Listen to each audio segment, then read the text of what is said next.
rekan-rekan, Bapak Ibu sekalian, acara akan segera kami mulai. Sebelumnya perlu diinformasikan untuk Bapak Ibu, kami mohon kerjasama pada saat acara berlangsung agar tetap berada pada kursi yang telah disediakan, serta agar telepon seluler atau alat komunikasi lainnya diubah nada dering menjadi getar atau mute.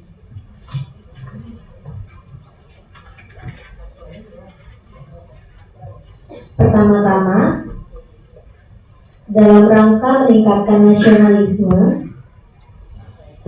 mari kita nyanyikan lagu kebangsaan Indonesia Raya. Kepada Bapak Ibu hadirin dimohon untuk berdiri.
Dipersilahkan duduk kembali.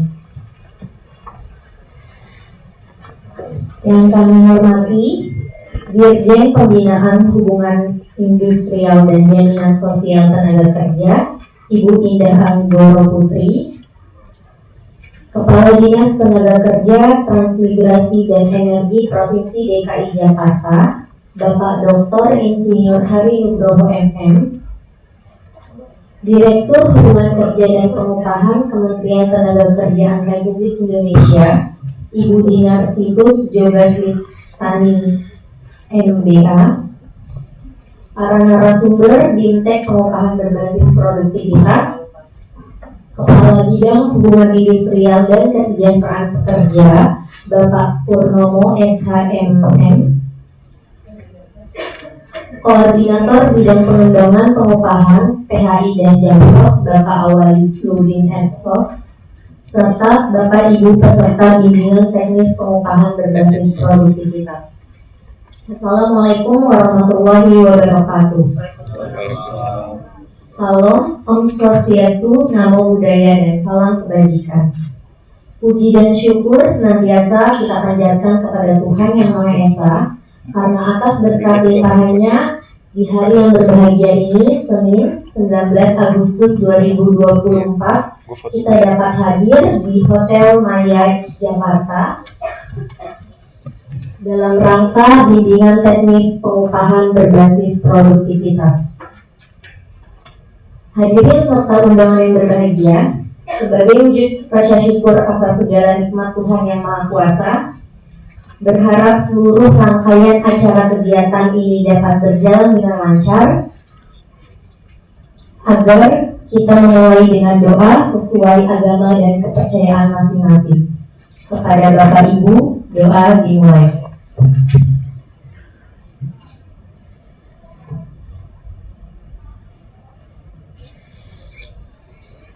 Doa selesai. Sebagai gambaran singkat atas inisiasi terselenggaranya bimbingan teknis pengupahan berbasis produktivitas, selanjutnya akan disampaikan laporan penyelenggara acara oleh Direktur Hubungan Kerja dan Pengupahan. Kepada Ibu Dinar Titus Jogaswitani MBA dipersilahkan. Terima kasih. Bismillahirrahmanirrahim. Assalamualaikum warahmatullahi wabarakatuh. Selamat malam. Salam sejahtera untuk kita semua. Salam Om Swastiastu, Namo Buddhaya. Yang kami hormati Ibu Dirjen PI dan Jamsos, Ibu Indah Nurul Putri. Yang kami hormati Bapak Kepala Dinas Tenaga Kesehatan, Transmigrasi dan Energi Provinsi DKI, Bapak Dr. Insinyur Hari Nurul Putri. Terima kasih Bapak. Yang kami hormati para narasumber. Hari ini ada dua narasumber itu. Yang pertama adalah narasumber terkait dengan suku jadwal upah, dan yang kedua terkait dengan upah berbasis produktivitas. Untuk susunya, untuk narasumber susu kami hadirkan Pak Yus, dan untuk penjelasan mengenai upah berbasis produktivitas, yaitu General Manager RM PT Pan Brothers dan Grup, itu Bapak Nurdin Setiawan. Selamat malam Pak Nurdin. Terima kasih. Pertama-tama marilah kita panjatkan puji syukur pada Tuhan Yang Maha Esa, karena berkat rahmat hujahnya pada malam ini kita bisa menghadiri pembukaan BIMTEK mengenai upah berbasis produktivitas di Hotel Maya, Jakarta. Pelaksanaannya mulai hari ini hingga 2 hari ke depan, yaitu Senin sampai hari Rabu. Izinkan kami melaporkan pelaksanaan kegiatan ini, Bu Dirjen. Yang pertama adalah dasar pelaksanaan kegiatan, yaitu Keputusan Dirjen PI dan Jamsos nomor 4/03/HK03/1/2024 tanggal 2 Januari 2024 tentang pelaksanaan program pembinaan ketenagakerjaan dan program dukungan manajemen Dirjen PI dan Jamsos tahun 2024. Yang kedua, keputusan Sesdijen PI dan Jamsos selaku kuasa pengguna anggaran tahun nomor 4/1335/8/2024 tanggal 12 Agustus tentang penyelenggaraan BIMTEK penyusunan upah berbasis produktivitas. Yang kedua, maksud dan tujuan. Maksud dari kegiatan ini adalah memberikan pemahaman kepada peserta BIMTEK mengenai pengupahan berbasis produktivitas melalui cara penyusunan struktur jadwal upah, di mana struktur jadwal upah ini yang telah dibuat oleh perusahaan harus mampu menjamin aspek keadilan, kesetaraan upah, kenyamanan pekerja, dan menciptakan suasana yang kondusif untuk peningkatan produktivitas dan profesionalisme bagi pekerja buruh.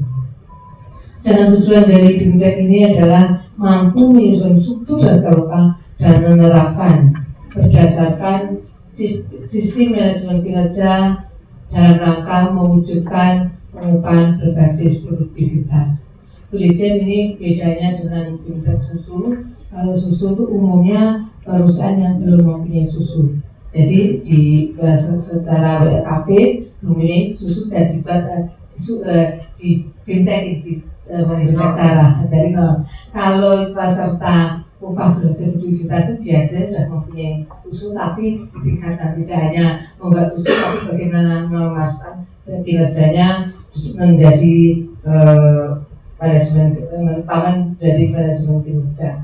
Peserta 50 orang perusahaan dari sektor rumah sakit, farmasi, hotel, multimedia, bank, dan ekspedisi, berjumlah 50 orang di perusahaan di sekitar Jakarta.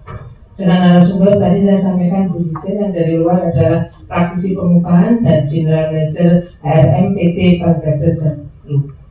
Materi tentu materinya agak berbeda atau lebih luas daripada BIMTEK susu, di mana materi ini meliputi review struktur jadwal upah, review struktur metode pembuatan metode pengupahan, dan terakhir performa manajemen sistem dan pengupahan berbasis produktivitas.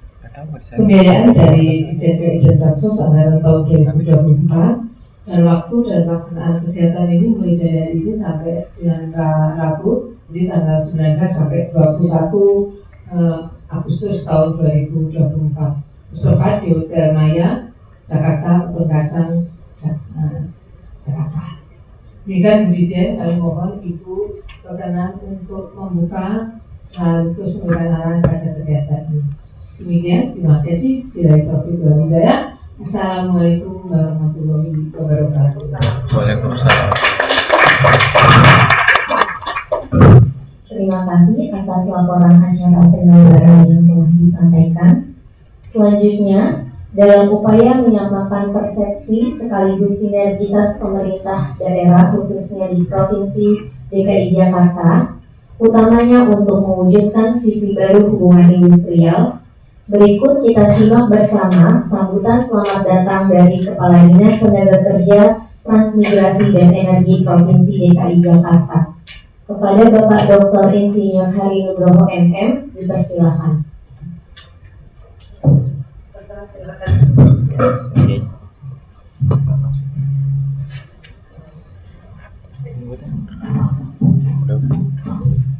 Bismillahirrahmanirrahim. Assalamualaikum warahmatullahi wabarakatuh. Yang terhormat Ibu Dirjen PI Samsostek, Ibu Dr. Winda Ibu Ida Putri Anggoro, yang terhormat Direktur Hubungan Kerja dan Pengupahan Ibu Insinyur Dinatus Yugaswitani, Koordinator Bidang Pengembangan Pengupahan Bapak Andi Alauddin, Kepala Bidang Hubungan Sosial Pak Purnomo, Bapak Ibu narasumber, kegiatan bimbingan teknis pengupahan berbasis produktivitas, serta para peserta kegiatan yang berbahagia. Assalamualaikum warahmatullahi wabarakatuh. Om Swastiastu, Namo Buddhaya, Salam Kebajikan. Tapi tidak ada pantun. Iya, kasih dong. Semangat nih, Pak Rahmat. Langit petang tiada berawak. Pagi berselimut di pedesaan. Selamat datang hadirin sekalian. Semoga kegiatan ini berambah.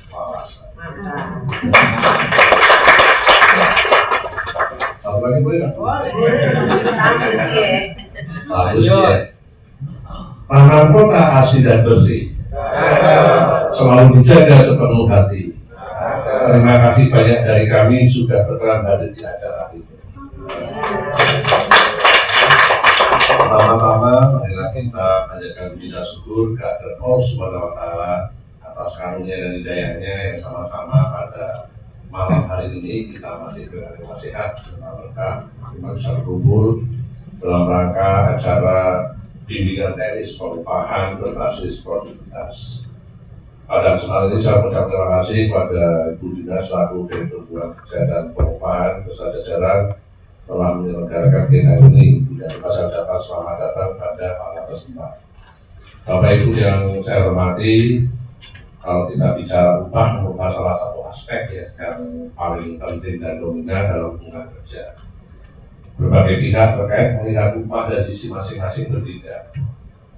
Jadi pada buruh melihat dari upah sebagai sumber penghasilan guna memenuhi kebutuhan hidup.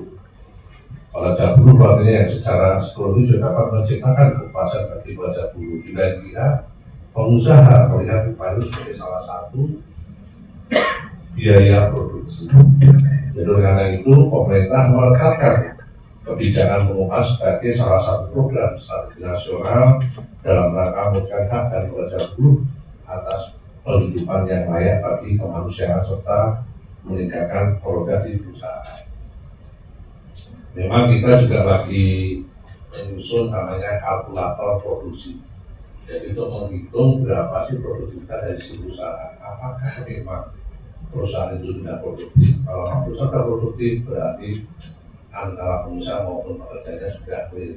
Jadi belum tentu upah tinggi tapi upah rendah tapi perusahaan itu produktif, belum tentu. Jadi nanti kita melalui pusat di 3D kita baru mengukur Pak. Nanti ada sampling beberapa pusat kita ukur apakah mereka itu sudah produktif dalam perusahaan. Bapak Ibu yang saya hormati, sesuai dengan ketentuan perundang-undangan dinyatakan bahwa pengusaha wajib menyusun dan menerapkan struktur dan skala upah berdasarkan garis besar. Bahwasannya juga terkait dengan PP Nomor 321 tentang upah bahwa upah bagi pekerja buruh dengan masa kerja 1 tahun atau lebih berpotongan 10 upah. Nah, kenyataan di lapangan memang di dalam pengawasan memang itu masih belum optimal. Karena memang ada juga sudah menerapkan itu sudah kalau kita tanya ya mereka juga bilang sudah, tapi secara perjalanan juga kita minta datanya juga kadang enggak di perusahaan. Jadi memang dilema. Selain ketentuannya sudah ada dalam hal relatif, mudah-mudahan ke depan masalah ini bisa clear. Jadi antara perusahaan pekerja itu misalnya bisa harmonis dalam dilakukan. Penjujuran dan penerapan suku skala upah harus mampu menjawab tantangan persoalan diskriminasi upah di perusahaan serta meningkatkan kesejahteraan pekerja buruh dan keluarganya tanpa membebani perusahaan karena sudah disusun di belakang dengan tetap memperhatikan kemampuan perusahaan dan produktivitas. Makanya nanti kalau sudah ada prioritasnya pasti perusahaan nanti atau ternyata susu itu penting karena kalau tidak ada itu kadang juga pekerja akan ribut untuk itu yang dituntut sekarang SP itu kan salah satunya itu skala upah yang memang bisa dikaitkan dengan jenjang dan mengurangi daripada si pekerja. Secara teori pengusaha dapat menaikkan harga jual produknya supaya kenaikan upah tidak berdampak pada penurunan profit usaha. Namun hal ini akan berdampak pada menurunnya daya saing produk di pasaran. Malah jika perusahaan saya mampu menjual produknya dengan kualitas yang sama pada level yang lebih masuk. Pilihan untuk mempertahankan profit selain dengan menaikkan harga jual produk dapat juga terdapat menekan upah tenaga kerja. Hal ini berdampak pada penurunan motivasi para pekerja yang pada akhirnya juga akan merugikan perusahaan. Makanya sebab itu praktek di lapangan akan selalu menjadi tarik menarik.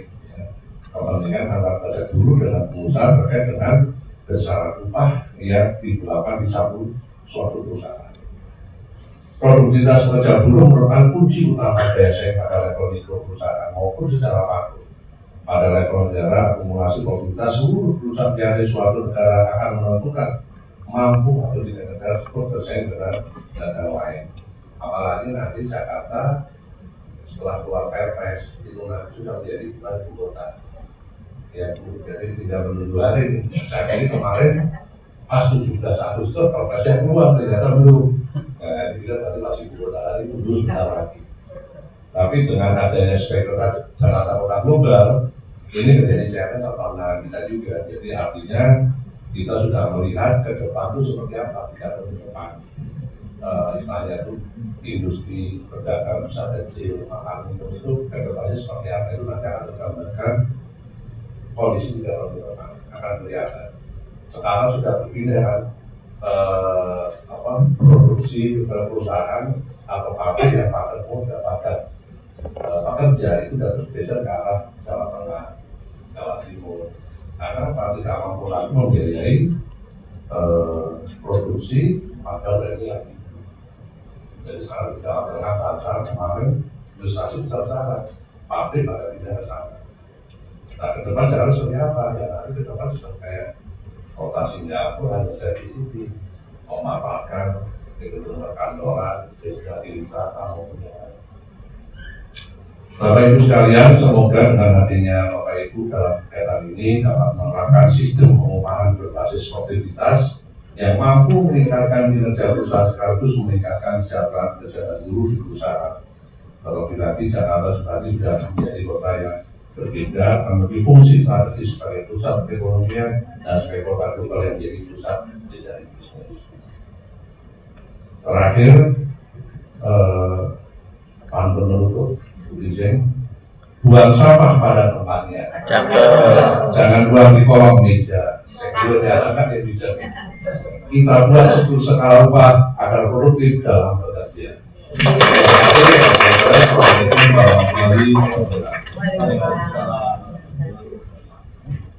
kasih kepada Bapak Kadisnaker Transgi DKI Jakarta. Selanjutnya kita dengarkan sambutan dan arahan dari Direktur Jenderal Pembinaan Hubungan Industrial dan Jaminan Sosial Tenaga Kerja kepada Ibu Indah Anggoro Putri, dipersilakan. Terima kasih. Assalamualaikum warahmatullahi wabarakatuh. Shalom, Om Swastiastu, Namo Buddhaya, salam kebajikan, salam sehat. Selamat malam. Makanya enak kok enggak sih Mas. Selamat malam. Terima kasih. Yang kami hormati dan kami banggakan Pak Hari Nugroho, Kepala Dinas Tenaga Kerja dan Transmigrasi Energi Provinsi DKI Jakarta yang sekarang masih jadi ibu kota Republik Indonesia. Sebentar lagi kita kalau ke IKN menjadi artis katanya ada artis ibu kota ya, nanti nggak bisa lagi ya, jadi kita jadi daerah, pegawai daerah. Yang kami hormati Pak Sekjen AMHI Pak Purnomo, Kabid HI Provinsi DKI Jakarta, para narasumber ada Pak Yus dan Pak Nurdin Setiawan dari Pan Brothers, Pak Yus praktisi pengupahan. Yang hormati Bu Direktur Hubungan Kerja dan Pengupahan, yang menghitung hari menuju purna tugas 1 September, tapi masih tetap semangat ya Ibu Pak Nelly dan Lincah. Dan tentu yang kami hormati semuanya Bapak Ibu sekalian, juga ada para mediator, ada Pak Andi Awal, koordinator bidang pengupahan.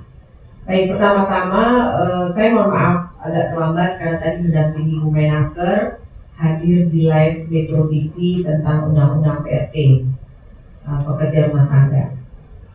Setelah itu ya lancar aja sih dari kantor ke sini, jadi karena mulainya di Metro TV juga agak terlambat, makanya mohon maaf saya terlambat. Yang kedua, saya bersyukur dan senang karena saya bisa hadir. Semula memang saya dijadwalkan siang, tapi karena siang tadi saya mendampingi Bu Menaker ke acara dengan PKB, perjanjian kerja bersama dengan BNI, maka saya bisa hadir. Saya sempatkan hadir di malam ini karena saya ada apresiasi sekaligus harapan dan juga bercampur dengan kekhawatiran terhadap progres penerapan upah berbasis produktivitas. Dan berikutnya saya juga ingin mengajak Bapak Ibu semua bersyukur kehadirat Allah Subhanahu wa Ta'ala, karena atas segala nikmat rahmatnya kita masih diberi kekuatan. Dan baru saja kita merayakan hari Minggu ya, Sabtu kemarin ya, Dirgahayu Republik Indonesia yang ke-79, dan mudah-mudahan Indonesia semakin kuat, semakin maju ya, dan semakin disegani oleh bangsa lain. Amin ya rabbal alamin. Bapak Ibu sekalian saya hormati, tadi saya bilang saya senang hadir di sini karena antara senang, besar harapan saya terhadap percepatan penerapan upah berbasis produktivitas, dan juga ada rasa khawatir. Nah, kombinasi rasa yang nano-nano ini menurut saya menjadikan saya perlu hadir di sini untuk menyampaikan unek-unek. Jadi ini saya akan bicara bukan berarti saya lebih pintar, makanya saya juga kamu berdiri karena ini sudah malam juga ya, jadi tidak mau terlalu menunjukkan saya pejabat tinggi gitu ya. Lebih pada saya ingin sharing, menyampaikan apa unek-unek saya tadi. Jadi gini Bapak Ibu, kita ini Indonesia negara besar, dan semua udah tahu ya, populasinya besar. Kemudian kalau kita fokus bicara mengenai ketenagakerjaan, kalau secara hubungan industrial seperti yang saya tangani sekarang, dan seperti acara ini adalah bagian dari pembinaan hubungan industrial, kita memiliki progres yang cukup signifikan dan menunjukkan memang betul ya kita negara Indonesia. Progres dari 3 tahun lalu kita mempunyai konfederasi serikat pekerja hanya perlu berjumlah 17 konfederasi. Sekarang di 2023 akhir bahkan ya, bukan 2023 sudah ada 21 konfederasi serikat pekerja. Jadi dalam hampir 3 tahun itu naik 4 konfederasi. Sementara kalau Bapak Ibu ketahui kan setiap konfederasi serikat pekerja itu terdiri dari federasi serikat pekerja macam-macam ya, dan di bawahnya ada serikat pekerja. Jadi perkembangan yang pesat ini ditunjang oleh karena kita negara besar, negara populasinya besar, berarti pekerjanya juga banyak gitu. Kemudian yang kedua karena kita negara demokrasi. Kalau kita tidak demokrasi, tidak akan ada pertumbuhan serikat pekerja yang begitu besar. Bahkan mungkin di dunia kita adalah negara yang memiliki jumlah konsentrasi serikat pekerja yang begitu banyak. Ini saya sering menyampaikan ini juga di event karena memang ada kebanggaan saya dan juga base dan juga kekhawatiran saya nanti saya jelaskan terhadap SP yang pertumbuhan SP yang banyak ini. Antara lain misalnya saya bocorin sekarang. Sebenarnya banyak pakar yang mengatakan bahwa the future of work, let's say nanti ketika Indonesia insya Allah menjadi Indonesia maju 2045, pekerjaan-pekerjaan itu sudah sangat AI based, ya, artificial intelligence based. Sebenarnya beberapa pakar ketenaga kerjaan khususnya industrial mengatakan kita nggak butuh labor union, kita nggak butuh SP. Karena tipe-tipe pekerjaan nantinya yang sangat tergantung pada AI itu membuat seorang semakin individualis, tidak butuh orang lagi yang banyak. Jadi pendekatan keyword base itu tuh mungkin akan berubah haluan di nanti ketika 15-20 tahun lagi. Sehingga orang itu tidak membutuhkan wadah suatu forum, suatu labor union atau serikat pekerja untuk dia mengekspresikan dan mengaspirasikan. Karena semuanya itu, hampir semua katakan, bisa disampaikan lewat atau bantuan AI, artificial intelligence. Ini baru pandangan futuristik dari para pakar. Ya tentu perlu pembuktian lebih lanjut. Kalau Bapak Ibu nanya, Ibu berani nggak ngomongin demokrasi? Berani, sudah saya sampaikan. Sudah saya ingatkan di beberapa, kalau saya hadir ke Rakernas Serikat Pekerja atau apa ya, setelah Rakernas Rakernas, Rakor atau Munas Serikat Pekerja, Federasi Besar. Saya selalu menyampaikan ini sebagai challenge untuk mereka, para elit serikat pekerja, untuk memikirkan future perjuangan mereka. Jadi bukan lagi cuma teriak-teriak di depan pagar Kemenaker, di patung kuda, tapi mereka harus mulai memikirkan bagaimana the future of labor union movement di Indonesia gitu. Ketika ketenaga kerjaan ini sudah semakin AI based. Nah ini yang pertama tadi saya mau bicara bahwa begitu besar negara kita dalam hal jumlah, density, populasi, market, bahkan ke demokrasi sehingga SP-nya semakin meningkat, SP-nya tumbuh dengan sangat progresif jumlahnya dari mulai kontak ke bawah. Nanti bisa ditanya data detailnya ke Pak Andi dan sebagainya.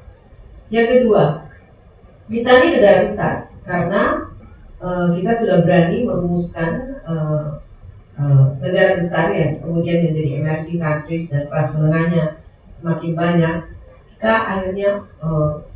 Kita sekarang ini optimis untuk mencapai Indonesia emas, Indonesia maju 2045 ya, 2045. Juga berbagai indikator yang sangat brilliant menurut saya dan optimis untuk mencapai itu. Menurut saya sih kalau yang pesimis itu adalah mereka yang katakanlah pemimpinnya kemarin kalah gitu kan, yang belum merasa ikhlas pemimpinnya kalah dan sebagainya, yang mulai luntur rasa kebanggaannya pada Indonesia. Tapi kalau saya berada di depan Bapak Ibu yang menurut saya masih di bawah saya, usianya muda-muda, kecuali Pak Andi Awan dan juga dari saya melihat Bapak Ibu ini masih usia produktif, namun mestinya mempunyai optimisme yang kurang lebih sama dengan saya. Bahwa di antara Bapak Ibu mungkin ada yang gak suka dengan elit politik sekarang atau elit politik next, itu urusan lain. Saya nggak mau bicara soal politik atau the taste of your politics gitu, nggak mau saya bicara. Yang mau saya bicara adalah Bapak Ibu ini di hadapan saya adalah Bapak Ibu usia produktif yang harusnya di tahun-tahun ini ya Bapak Ibu itu banyak bersama saya juga, tapi mungkin Bapak Ibu akan lebih tinggi kontribusinya karena Bapak Ibu lebih muda dari saya. Bapak Ibu ini harusnya berkontribusi lebih banyak lagi, lebih positif lagi pada pergerakan atau pertumbuhan ekonomi di daerah Bapak Ibu atau di Indonesia. Kadang kalau saya ngomong pertumbuhan ekonomi nasional, Bapak Ibu merasa too far gitu, saya memikirkan kontribusi saya ke perekonomian nasional. Oke, bagaimana kontribusi Bapak Ibu di wilayah Bapak Ibu, di perusahaan Bapak Ibu, di kabupaten kota wilayah Ibu, di provinsi wilayah Bapak Ibu. Nah jadi itu yang fakta dua ya, bahwa kita negara besar dari hubungan industrial dan dari produktivitas. Menurut saya kita ini kan sekarang kan katanya posisi ke-6 di negara-negara ASEAN tingkat produktivitas kita ya, mungkin 65 lah ya. Gak pernah kita tuh nomor 1 tingkat produktivitas.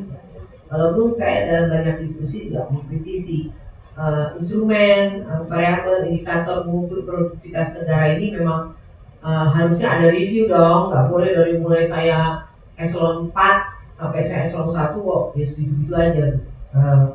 Instrumen pengukuran produktivitas negara di Asia, di ASEAN, dan variabel-variabel yang dipakai. Tapi oke lah, saya bukan dalam porsi memperdebatkan itu dan saya nggak punya wewenang di situ. Jadi kalau by literatur, by berita, saya lihat ya Indonesia masih di peringkat 6, 5 gitu ya. Oke, ada yang mengklaim 4, tetap aja belum 1, tetap aja belum 2. Dan kalau dibilang ya saingannya Singapura ya, kalau saya sih nggak happy. Kita tuh nggak bisa ekspor ya Singapura kecil ya kan, orangnya juga sedikit, beda sama kita, kompleksitas negaranya juga beda gitu. Mestinya sih tidak apple dengan Singapura, mestinya. Tapi anyway kita harus ikhlas menerima fakta bahwa productivity level kita as a country itu belum terlalu mencuat, belum terlalu menjuarai di tingkat ASEAN dan di tingkat negara lain. Naik iya, tahun ke tahun tuh naik gitu, tapi belum menjadi juara. Nah, kemudian dengan situasi seperti ini, negara besar, demokrasinya ada dan terbukti, di hubungan industrial aja udah terbukti, tadi saya bilang. Tapi kok produktivitasnya masih belum ya? Padahal ini tahun-tahun ini 2024 ke 2027 itu banyak orang bilang ini the beautiful moment generasi muda yang generasi yang produktif, maksud saya generasi muda usia produktif ini di tahun-tahun ini sampai 2027-2028 adalah masanya the golden year to contribute untuk berproduksi gitu ya. Mau sektor apapun, produksi pekerjaan loh ya, bukan produksi punya anak nih, maksudnya berproduksi dalam bekerja, bukan dalam punya anak. Ya terserah, punya anak juga boleh gitu ya. Nah sekarang so what gitu ya, so what yang ingin saya sampaikan tadi, negara besar tapi produktivitas rendah, padahal HI kita ini berpotensi, pekerja semakin aware terhadap kebebasan berserikat dan kebebasan mengemukakan pendapat, buktinya SP banyak itu. Terus bagaimana? Apa yang bisa kita lakukan dan apa kaitannya dengan kegiatan BIMTEK pengupahan berbasis produktivitas? Hubungannya panjang, hubungannya pasti ada. Cuma bagaimana kita memaksimalkan kegiatan-kegiatan seperti ini sehingga benar-benar literally, gitu ya kalau bahasa anak muda sekarang di medsos, literally contribute kepada peningkatan produktivitas. Jadi kadang-kadang produktivitas itu bukan cuma nama, bukan nama kegiatannya gitu, pengupahan berbasis produktivitas. Tapi bagaimana dari nama ini benar-benar setelah kelar mengikuti BIMTEK ini, Bapak Ibu bisa betul-betul sadar dan ikhlas, gue harus begini nih, gitu ya. Gue di posisi ada di sini, di mapping produktivitas Indonesia, gue ada di titik ini dan di mana stand ya, di mana kita berdiri, dan gue harus gimana nih supaya bisa berkontribusi langsung pada peningkatan produktivitas negara ini. At least peningkatan produktivitas di kantor, di perusahaan Bapak Ibu. Harusnya menjawab itu. Tahap yang paling ujung. Nah, tahap sebelumnya adalah Bapak Ibu tahu bagaimana menerapkan upah berbasis produktivitas. Mulai dari pemahamannya, normatifnya, regulasinya apa, kemudian idealnya itu seperti apa. Ini semua didengar dari para narasumber.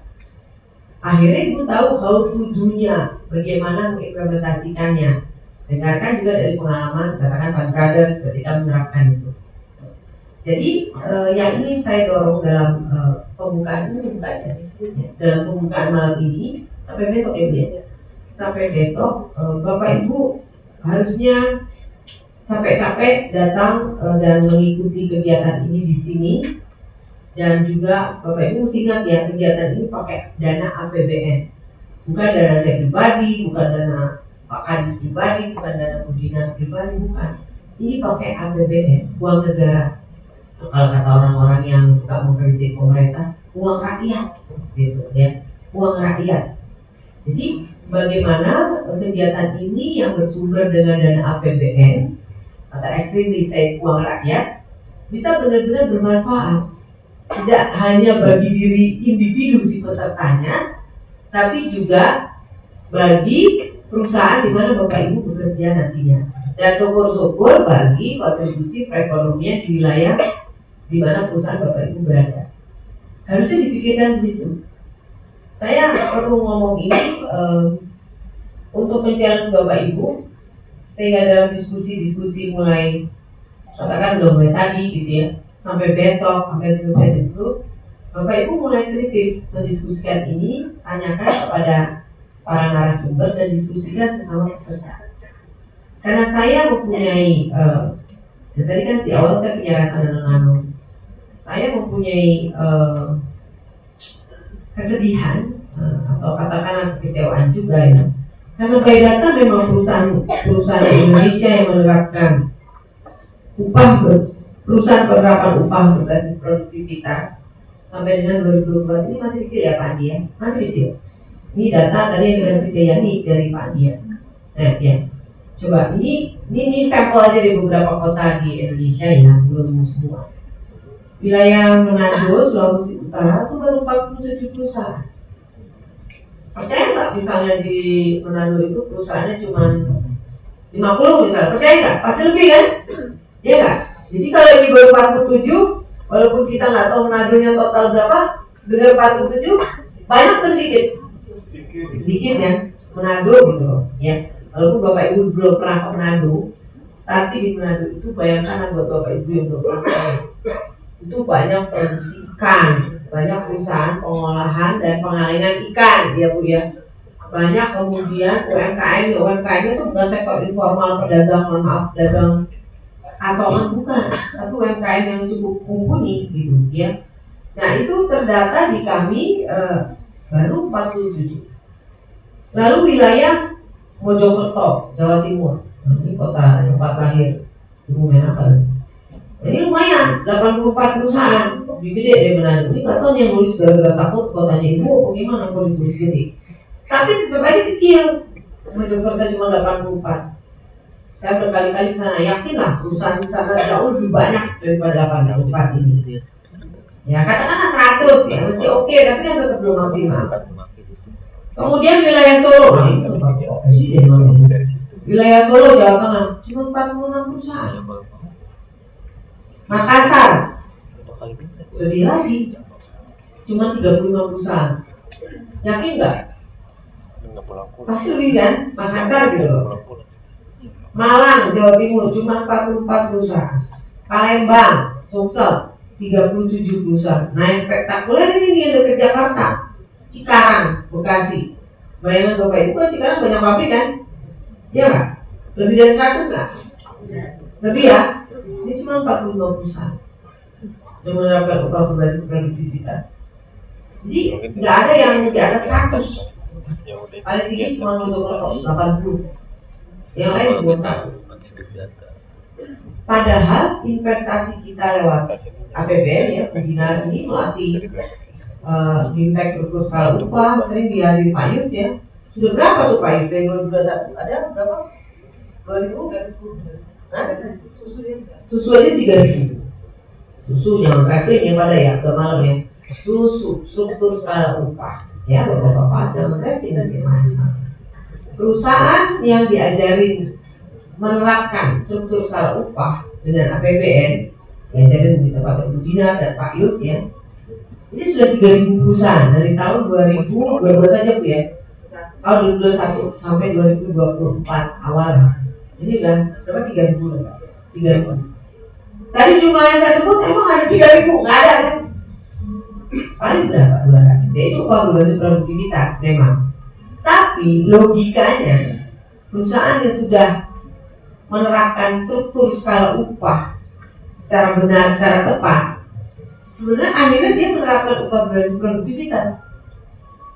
Karena prinsip dasar struktur skala upah kan adalah kita, kalau kita manajemen ya, membayar, menggaji upah, gaji atau upah kepada pekerja adalah dikaitkan dengan kinerja dia, dikaitkan dengan masa kerja dia, dikaitkan dengan output dia, akhirnya bisa meningkatkan produktivitas dia. Sehingga kegiatan-kegiatan BIMTEK seperti ini yang hari ini dan Bapak Ibu akan ikuti sampai insya Allah besok malam adalah upah berbasis produktivitas. Tadi Bu Dinar bilang dari perusahaan-perusahaan yang sudah pernah diajarin ya Bu ya, diajarin penerapan struktur skala upah, jadi diajarin nih, jadi nggak diajarin dari nol lagi ya, yang sudah pernah diajarin susu, kemudian sekarang katakanlah di top up skill dan knowledge Bapak untuk bagaimana susu ini benar-benar berkontribusi pada peningkatan produktivitas di perusahaan Bapak Ibu. Itu sebenarnya ide dasar seperti itu. Nah, tapi kalau tadi kita lihat dari data perusahaan yang menerapkan, yang sudah diberikan susu 3.000, tapi yang menerapkan upah berbasis produktivitas belum sampai 500 perusahaan, ini sebenarnya sampai nol. Ada suatu masalah. Harusnya kalau susu diterapkan secara konsisten 2 tahun aja, tahun kedua pasti ada pengaruh ke tingkat produktivitas, pasti. Kinerja pasti akan naik, tingkat produktivitas walaupun tidak ekstrim naik juga, tapi pasti ada peningkatan. Walaupun tidak di semua lini produksi, tidak di semua pegawai di perusahaan itu, pasti, tapi ada titik-titik, ada wilayah-wilayah, ada divisi atau bagian yang mulai meningkat produktivitasnya. Kalau secara konsisten diterapkan paling tidak 2 tahun. Cuman ini kan masalahnya udah 3 tahun diterapkan, 3.000. Faktanya yang menerapkan upah berbasis produktivitas belum 500. Tadi yang saya sampaikan itu. Ini problem. Makanya ini saya bilang kegelisahan saya atau bahasa ekstrim kekecewaan saya. Ini yang mendorong saya untuk datang ke sini. Walaupun saya sebenarnya agak capek juga ya. Dari jam 8 pagi saya ada acara terus sampai mana. Tapi resiko, Bapak Ibu bisa bilang apa resiko itu sebagai pejabat? Ya oke. Tapi sebenarnya di balik itu juga bisa dong saya bilang Abu Dinar aja gitu, direktur gitu. Biasanya dirjen kan 100 orang, Pak Kadis 100. Selain Pak Kadis juga hadir, saya menghargai beliau. Tapi juga karena ini, karena alasan ini saya bilang, ayo deh kita ini serius menerapkan upah berbasis produktivitas. Saya sering ya Bapak Ibu mendengar ini Pak Kadis banyak yang nggak suka dengan nama susu, katanya gilik dengarnya. Oke, nggak apa-apa, nggak usah pakai nama susu, nggak apa-apa. Ada yang Pak waktu itu WA saya gaji berskala, kebijakan gaji berskala.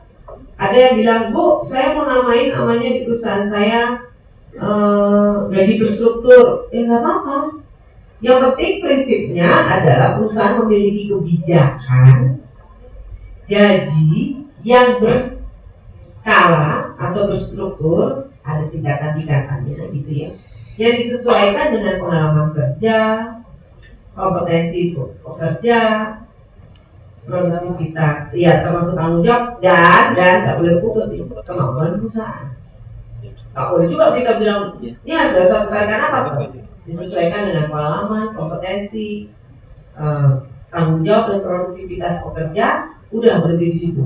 Enggak, harus dikaitkan dengan dan diselaraskan dengan kemampuan perusahaan.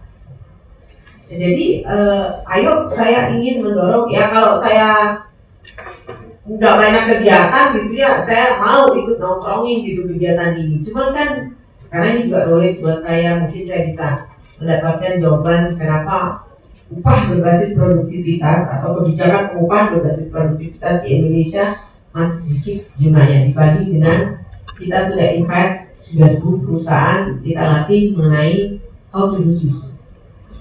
Nah, jadi Bapak Ibu, sekali lagi besar harapan saya supaya Bapak Ibu ini benar-benar berkontribusi dan eksplor gitu ya, mengeksplor apa sih dan bagaimana pengupahan berbasis produktivitas.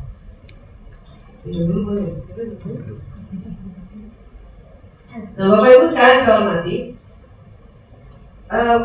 saya yakin kalau misalnya kita semua di setiap event-event kegiatan ini kita tuh artinya host ya, enaker dan peserta dimanapun siapapun serius mengikuti dan akhirnya setelah ini menerapkan, saya yakin sih peningkatan produktivitas di Indonesia ini lambat laun akan naik. Memang Bapak Ibu, produktivitas kerja kita individu yang berkontribusi nanti pada produktivitas perusahaan itu bukan cuma soal upah. Sangat naif kalau Bapak Ibu tuh hanya berpikir baru misalnya gini, saya mau terapkan apa yang tadi Bu Putri omongin, omong-omong, saya atau gue bisa naik produktivitas gue asal setelah ini gaji saya naik 200%. Nggak menjamin. Tadi Pak Kadis sudah bilang tidak ada jaminan upah naik, produktivitas naik, tidak ada. Tidak ada yang bisa menjamin. Saya juga tadi nanya teman-teman saya penelitian ya, teoritik ya. Secara teoritis gaji naik, produktivitas pasti naik secara teori. Tapi prakteknya itu yang masih butuh dorongan macam-macam.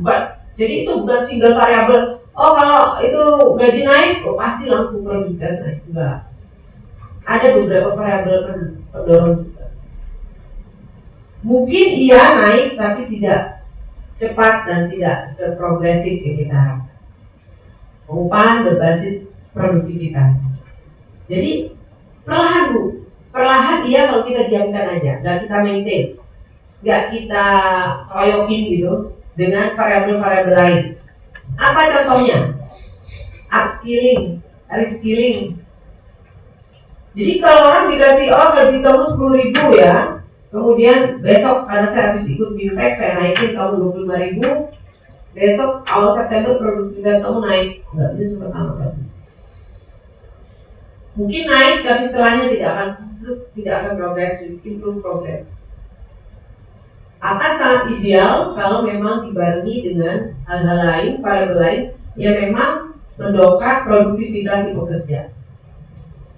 Skill atau kemampuan pelatihan, baik sifatnya top up, upskilling maupun reskilling. Dulu kerjanya di bagian pembukuan, area divisi good corporate governance misalnya. Oh ini udah bosan, udah 12 tahun begitu, kamu tak pindahin ke bagian marketing. Butuh upskilling, reskilling.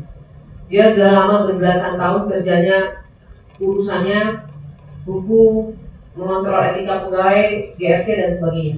Lalu dia pindah ke marketing yang lebih ke action, harus ketemu stakeholders. Walaupun di sini kamu pindah langsung saya naikin gajimu, kamu harus lebih produktif. Udah begitu, nggak akan belum tentu bisa. Dia perlu di training, dia perlu di reskilling, karena dia pindah dari skill yang satu ke skill yang kedua. Jadi dari sini kita tahu bahwa pengupahan berbasis produktivitas itu urgent, ya, itu urgent, itu sangat penting untuk meningkatkan produktivitas individu karyawan, pegawai, dan akhirnya berkontribusi pada produktivitas perusahaan. Tapi tolong juga dibarengi dengan variabel lain. Ya betul, kami ini kan Direktur Jenderal, bukan urusan pelatihan. Kami urusan hubungan industrial, termasuk pengupahan. Jadi mayoritas nanti yang kami share baik dari narasumber ya eksternal maupun internal adalah pengupahan berbasis produktivitas pengupahan. Tapi setelah balik ke kantor masing-masing, kalau Bapak Ibu juga camkan atau juga terapkan bahwa yang namanya pelatihan itu juga penting. Dan pelatihan itu Bapak Ibu tidak hanya yang sifatnya semua hard skill, bagaimana membuat pembukuan, bagaimana menjual, sales, marketing, tapi juga banyak pakar yang mengatakan sejak digitalisasi bahkan sampai ke AI, soft skill itu dibutuhkan. Public communication, bagaimana public relation, bagaimana sikap melayani, bagaimana semua soft skill yang bukan yang tidak yang sifatnya apa ya? Ya bukan hard skill, soft skill gimana ya? Tahu ya soft skill ya? Paham kan ya? Saya rasa Bapak Ibu paham ya. Yang ini kadang soft skills ini terlupakan, tidak dilaksanakan dengan baik. Jadi dan soft skill ini Bapak Ibu banyak lagi. Gak usah menuntut terus perusahaan untuk mengundang pakar narasumber untuk melatih soft skill, tapi di YouTube, di Google itu sudah banyak penjelasan, bahkan di TikTok banyak penjelasan mengenai soft skill. Cara duduk, cara menyambut, melayani tamu, misalnya Bapak Ibu di perhotelan. Cara table manner. Nah, itu bagian dari soft skill. Seperti itu. Yang tidak terbayangkan. Bagaimana seorang welder, tukang las, masuk ke dia mendapat promosi, ya, promosi jabatan, backgroundnya dia welder. Karena dia bagus, dia berkontribusi di suatu pabrik, masuk ke manajemen, duduk di divisi ekspor impor, gitu ya, ekspor, ya. Kemudian dia harus suatu saat bertemu dengan klien asing, menjamu makan, tapi gaya dia gaya welder banget yang lapangan. Dia tidak tahu cara megang garpu, sumpit, dia nggak tahu cara megang pisau steak, pisau roti, pisau steak, dan bisa bedakan. Dia harus dealing. Jadi dia hari ini dipromosikan, gaji kamu saya naikin, kamu pindah ke bagian ekspor impor, produktivitas kamu harus naik bulan depan. Penjualan kita, perusahaan kita, ekspor kita harus naik. Kamu harus pegang untuk klien dari Jepang, jadikan dia klien utama kita. Untuk itu kamu saya modalin dinner kamu sama si klien. Loss opportunity. Kalau dia nggak punya soft skill, dia dinner untuk sembarangan. Bukan saya nyepelekan welder, tapi memang tipikal orang beda-beda. Selama kita bekerja ya lama, akhirnya kita tipikal itu menjelma di diri kita. Sama kayak saya. Mungkin nanti berapa tahun saya jadi dirjen, saya suruh kerja lapangan misalnya jadi sales ya, saya nggak bisa. Karena saya biasa kerja di balik meja, saya ketemu SP, pembinaan, saya ketemu mediator, ketemu perusahaan. Saya tidak nawarin sesuatu barang dagangan. Tapi kalau nanti misalnya suatu saat saya pensiun, saya disuruh dagang produk gitu ya. Kemudian pernah tahun lalu ya ngajak saya dagang suplemen, nggak bisa ya. Dan memang udah bertahun-tahun saya jadi birokrat, ya duduknya di belakang meja. Ya kalau ke lapangan ya, ini ke tempat demo, patung kuda, pembinaan PSP, ke perusahaan, bukan dagang sesuatu. Tapi kalau saya terpaksa, ya kami jangan sampai sih pensiun gua sampai suruh jadi dagang ya. Saya harus dagang iPhone gitu misalnya, banyak nih Putri, saya datengin 1000 iPhone. Handphone canggih, kamu udah pensiun, kamu jualan, kamu dapat komisi gitu. Saya akan berbagi bagaimana jualnya. Saya nggak tahu bagaimana menjaga market. Saya ada rasa mungkin malu, nggak pede.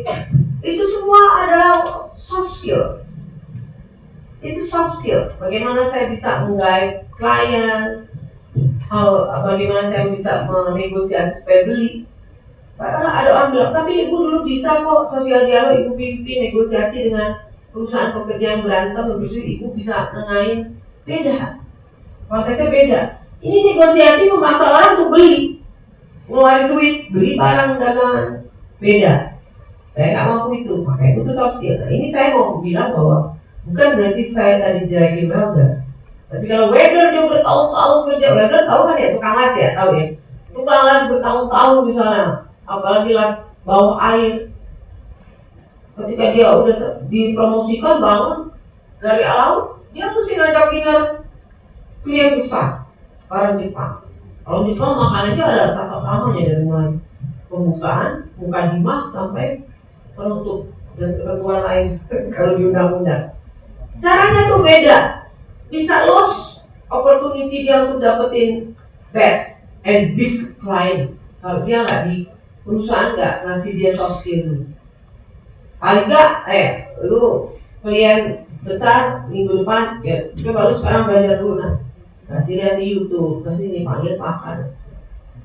Jadi Artinya apakah upah dia naik, promosi, upah langsung? Enggak. Malah bisa menjadi challenge buat pekerjaannya, buat perusahaannya. Kalau tidak ada sentuhan skill. Beda kalau dia masih di satu posisi yang sama, satu divisi yang sama. Kalau kamu saya naikin karena kamu bagus, gaji perusahaan lagi mampu, kamu saya naikin gaji kamu. Di yang tempat yang sama, setahun 2 tahun naik, terukur, harus diukur. Bagian-bagian human capital, human resources itu harus diukur. Exactly berapa perusahaan sudah spend, akhirnya berkontribusi pada peningkatan produktivitas karyawan. Kalau tidak signifikan, cari kebijakan lain.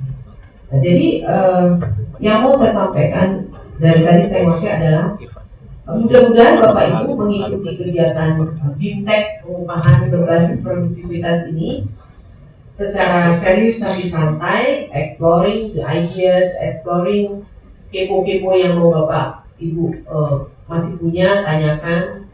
Dan kembalinya ke tempat urusan Bapak Ibu bisa menerapkan dengan pola dan cara di mana perusahaan Bapak Ibu ada. Nggak ada yang template.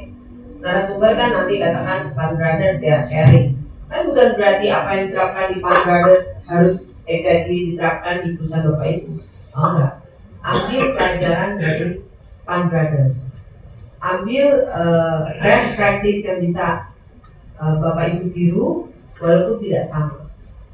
Mungkin Pan Brothers ketika paparan Bapak Ibu merasa udah kok nerapin itu.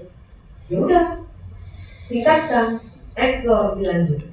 Jadi itu hal-hal yang ingin saya sampaikan dan mudah-mudahan Bapak Ibu bisa terus memahami bahwa penerapan struktur skala upah itu sifatnya wajib ya, tidak.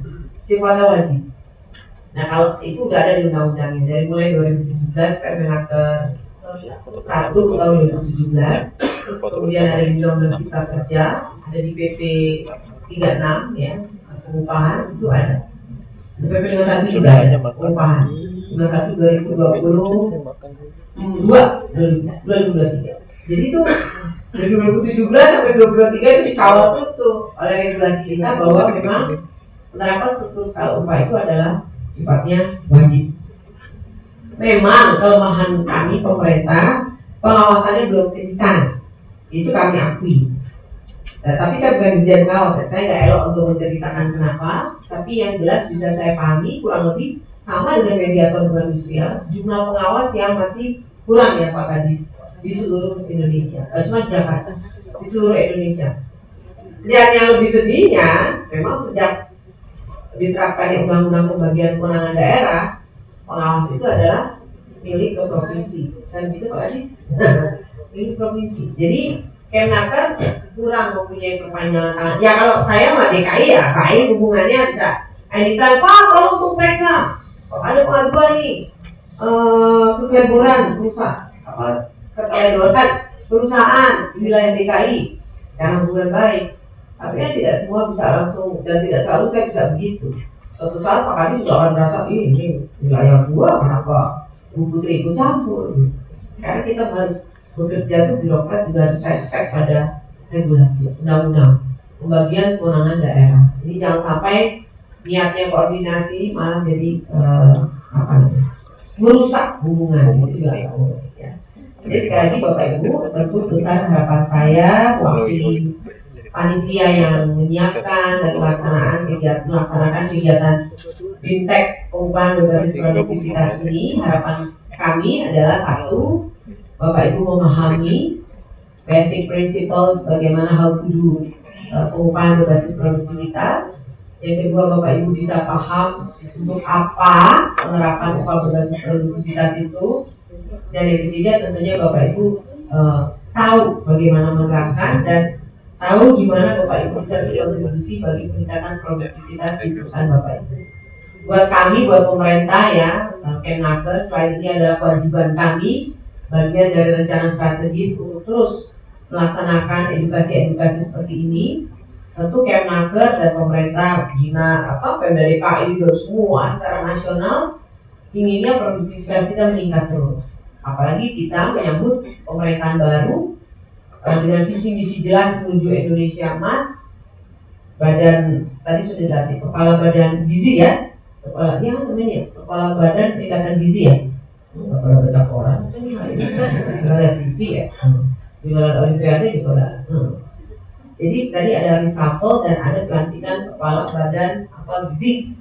Jadi sudah disiapkan pemerintahan berikutnya, pimpinan Pak Presiden Pak Prabowo sudah menetapkan bahwa menuju Indonesia Emas, gizi anak-anak itu harus bagus.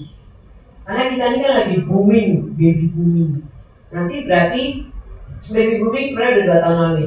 Nah sekarang ini udah menuju booming anak-anak kecil, anak-anak yang mulai nanti ketika 10-15 tahun lagi masuk usia produktif.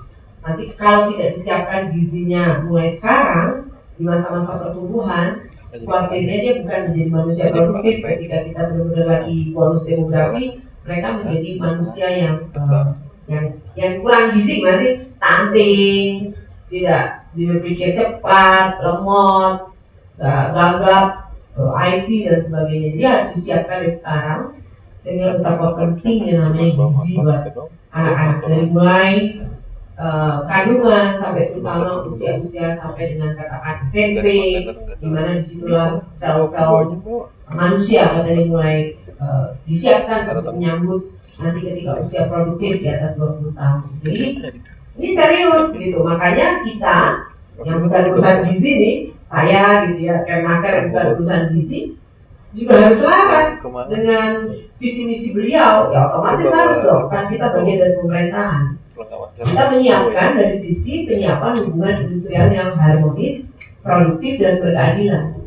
Bagaimana mungkin usia produktif disiapkan, tidak stunting, gizinya baik, tapi ketika dia bekerja, mereka bekerja nih anak muda, perusahaannya pada berantem, hubungan industrialnya pada berselisih. Berarti kan kami nggak berkontribusi kalau gitu. Makanya kita terus menggaungkan hubungan industrial yang harmonis, produktif dan berkeadilan. Lahirlah Kemnaker nomor 76 tahun 2024, tanggal 1 Mei kemarin. Jadi Bu Menteri Tenagakerjaan Widya Fauzia, sebelum nanti beliau selama masa periode beliau menjadi Menaker, Oktober kan beliau insya jadi anggota Dewan ya. Beliau sudah menyiapkan perangkat atau instrumen untuk menunjang Indonesia Emas, yaitu Kemnaker 76 2024. Tentang hubungan industrial Pancasila. Kenapa? Karena kita ingin kembali reborn Pancasila dengan nilai-nilai luhur Pancasila 1-5, setiap sila itu kan nilai-nilainya banyak.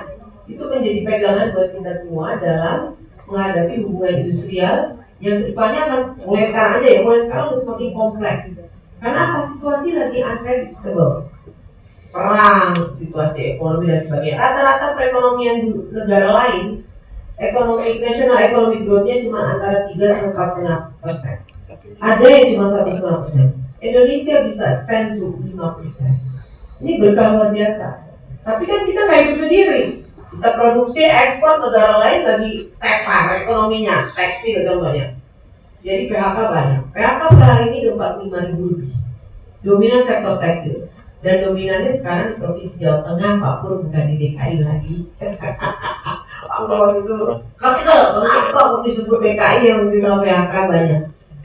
Nah, sudah 2 minggu, hampir 3 minggu, Jawa Tengah merajai jumlah PHK terbesar dari per hari ini itu udah 45.200 sekian. Separuhnya terjadi di sektor tekstil, garmen dan alasan. Ini fakta.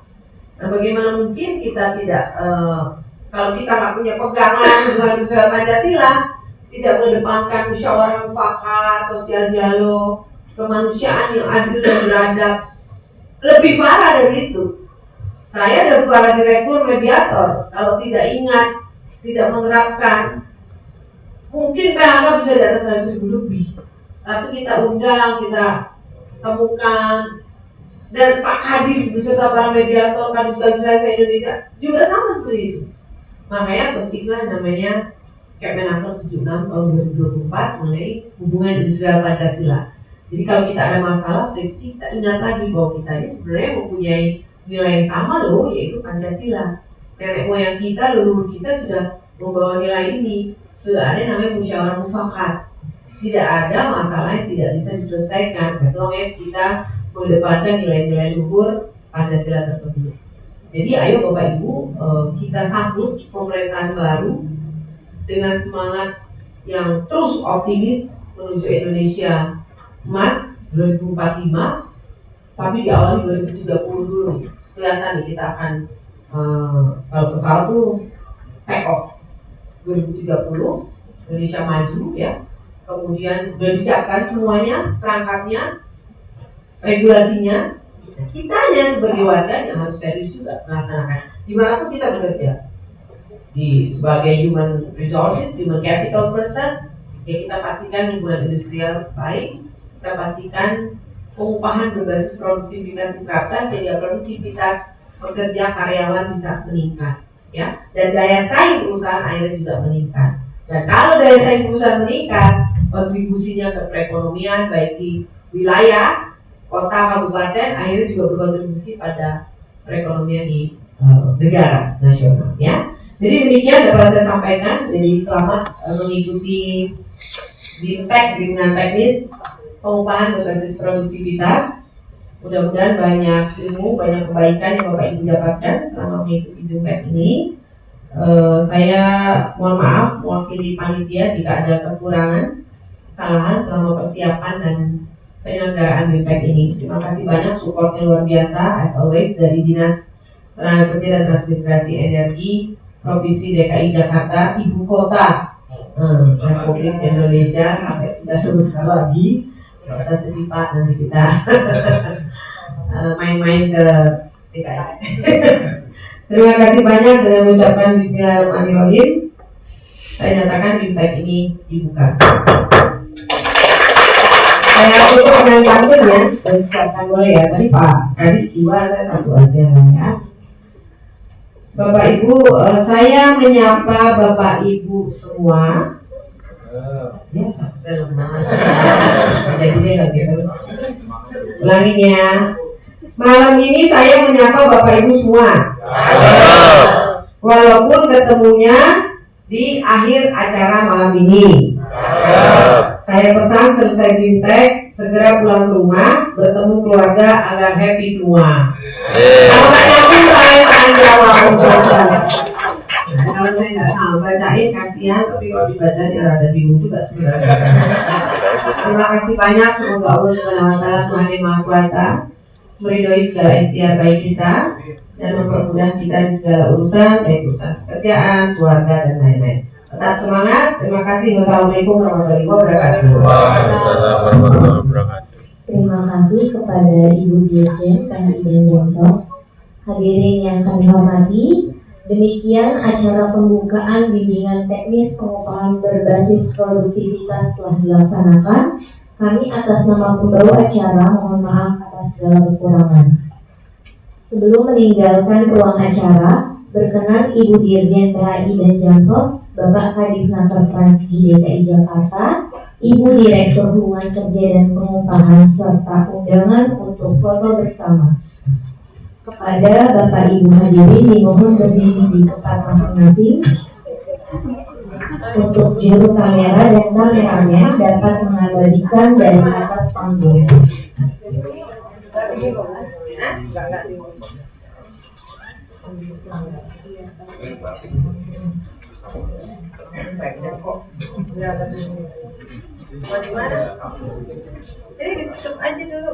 Kita akan melakukan foto dengan 3 gaya. Gaya pertama formal.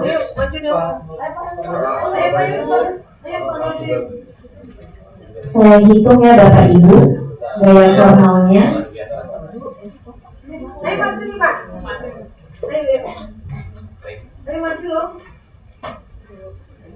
Satu, 2, 3.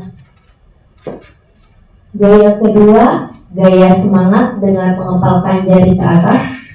1, 2, 3. Ya, untuk gaya ketiga bebas. 1, 2, 3. Oke, terima kasih. Terima kasih, terima kasih. Masnya. Yuk, semua. Makasih ya, Pak Alfian. Makasih semua. Makasih. Sekarang. Ini semua nginep di sini kan?